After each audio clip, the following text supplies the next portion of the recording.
आप लोगों का बहुत बहुत स्वागत है my YouTube channel Naimuddin Law Classes पर। और हम पढ़ रहे हैं भारतीय संविधान के भी आज हम भाग 4A पर आ गए हैं। हमने भाग 4 कंप्लीट कर लिए हैं। भाग 4A में है मूल कर्तव्य। मूल कर्तव्य कहाँ से लिए गए हैं? मूल कर्तव्य रूस के संविधान से लिए गए हैं। भाग 4A को 42वें संविधान संशोधन अधिनियम 1976 द्वारा जोड़ा गया। ये भी सवाल आ जाता है कि मूल कर्तव्यों को किस समिति की सिफारिश पर जोड़ा गया था? तो स्वर्ण सिंह समिति की सिफारिश थी, इस सिफारिश पर जोड़ा गया था। कुल मूल कर्तव्य कितने हैं? कुल मूल कर्तव्य हैं 11। एक एक मूल कर्तव्य को हम समझते हैं आराम से। इस वीडियो को पूरा देखिए, बहुत महत्वपूर्ण है क्योंकि आज जरूरत भी है मूल कर्तव्यों की। आज तक हमने 70 साल में सिर्फ अधिकारों की बात करी है, लेकिन ईमानदारी से बताइए, यदि हर व्यक्ति अपने कर्तव्यों को करने लगे तो बहुत ज्यादा डिस्टरबेंस समाज में नहीं रहेगा। आज हुआ यह है कि हम अपने अधिकारों के प्रति जागरूक तो हुए हैं, लेकिन कर्तव्यों के प्रति शून्य हैं। हमें सफाई जैसे जो कि हमें स्वयं करना चाहिए, उसके लिए आंदोलन चलाना पड़ता है। इसीलिए इन मूल कर्तव्यों को रखा गया है। पहला मूल कर्तव्य पढ़ते हैं, अनुच्छेद 51 तक था, नीति निरसक तत्व अध्याय। अनुच्छेद 51A से उसमें ABCD करके जोड़ दिए गए हैं। तो अनुच्छेद 51A सब क्लॉज A, उसमें कहा गया है कि भारत के प्रत्येक नागरिक का यह कर्तव्य होगा कि वह संविधान का पालन करे, उसके आदर्शों, संस्थाओं, राष्ट्रध्वज तथा राष्ट्रगान का आदर करे। यह कहा गया अनुच्छेद 51A में। अनुच्छेद 51A में क्या कहा गया है? उसमें कहा गया है स्वतंत्रता के लिए हमारे राष्ट्रीय आंदोलन को प्रेरित करने वाले उच्च आदर्शों को हृदय में संजोए रखे और उनका पालन करे।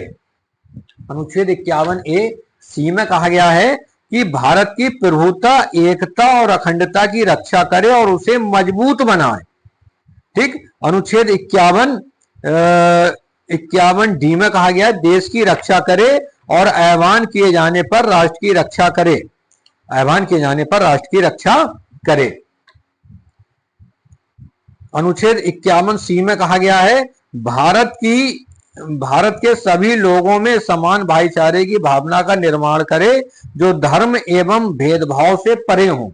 किससे? धर्म एवं भेदभाव से परे हो। 51C में कहा गया है। 51E में देखते हैं क्या कहा गया है।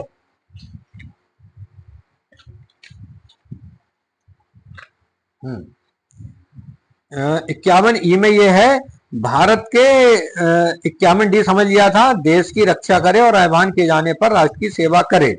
ये 51D में था। 51E में है कि भारत के सभी लोगों में समरसता और समान भ्रातृत्व की भावना का निर्माण करे, जो धर्म, भाषा, प्रदेश या वर्ग पर आधारित सभी भेदभावों से परे हो। ऐसी प्रथाओं का त्याग करे जो स्त्रियों के सम्मान के विरुद्ध हो। बहुत जरूरी है, जो भी स्त्रियों के सम्मान के विरुद्ध हैं, ऐसी जो प्रथाएं हैं उनका त्याग होना चाहिए। 51AF में कहा गया है हमारी सामरिक संस्कृति की गौरवशाली परंपरा के महत्व को समझे और उसका परिरक्षण करे। 51AG में है प्राकृतिक पर्यावरण को, ये बहुत बार पूछा गया है, इसको याद रखना, क्योंकि पर्यावरण को बचाना अब हमारा मूल कर्तव्य ही नहीं, हमारे जीवन के लिए आवश्यक है। ये जो गर्मी पड़ रही है, बरसात हो रही है, जल भराव हो रहा है, इससे बीमारियां फैलेंगे, ये मानव जाति के लिए एक संकट है। इसलिए इसको मूल कर्तव्य में भी रखा गया। मूल कर्तव्य के 51AG में रखा गया है इसको, और कहा गया है प्राकृतिक पर्यावरण को, जिसके अंतर्गत वन, झील, नदी और वन्य जीव हैं, रक्षा करे और उसका संवर्धन करे तथा प्राणी मात्र के प्रति दया भाव रखे। 51AH में कहा गया वैज्ञानिक दृष्टिकोण, मानववाद और ज्ञानार्जन तथा सुधार की भावना का विकास करे। 51AI में कहा गया सार्वजनिक संपत्तियों को सुरक्षित रखे और हिंसा से दूर रहे। आज होता यह है कि हम सबसे पहले सार्वजनिक संपत्ति का ही नुकसान करते हैं, जबकि ये भूल जाते हैं ये हमारी ही जो टैक्स का पैसा जा रहा है उससे बनी है। तो भाई इसका नुकसान करने से हमारा ही नुकसान है, लेकिन फिर भी इसलिए ये मूल कर्तव्य भी रखा गया है कि सार्वजनिक संपत्ति को सुरक्षित रखे और हिंसा से दूर रहे। अब आते हैं 51AJ पर।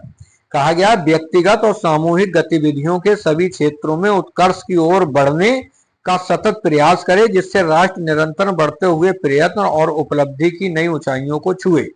लास्ट में 10 मूल अधिकार थे जब ये चैप्टर बना था, लेकिन 2002 में एक नया मूल अधिकार जोड़ा गया 86वां संविधान संशोधन अधिनियम द्वारा, और ये कहा गया 6 वर्ष की आयु से 14 वर्ष की आयु के बच्चों के माता पिता और उनके संरक्षक और प्रतिपाल्य जो भी हों, उनका ये कर्तव्य है कि वह उन्हें शिक्षा का समान अवसर दे।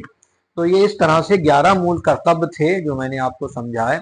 मूल कर्तव्य चूंकि अभी जरूरी नहीं है, मतलब ये कानूनी रूप से लागू नहीं है, लेकिन मेरा ये सुझाव है अब इन्हें कानूनी रूप से लागू कर देना चाहिए, क्योंकि चूंकि हम लोग विधि का शासन है और विधि मानने के लिए बाध्य हैं। तो अब ये समय आ गया है, सरकार को इसमें ये होना चाहिए कि इन्हें कानूनी रूप से लागू करे। तो ये आपने 11 मूल कर्तव्य पढ़े। यहाँ तक तो कोई चीज समझ में नहीं आई हो तो आप कमेंट बॉक्स में जरूर पूछिए। धन्यवाद।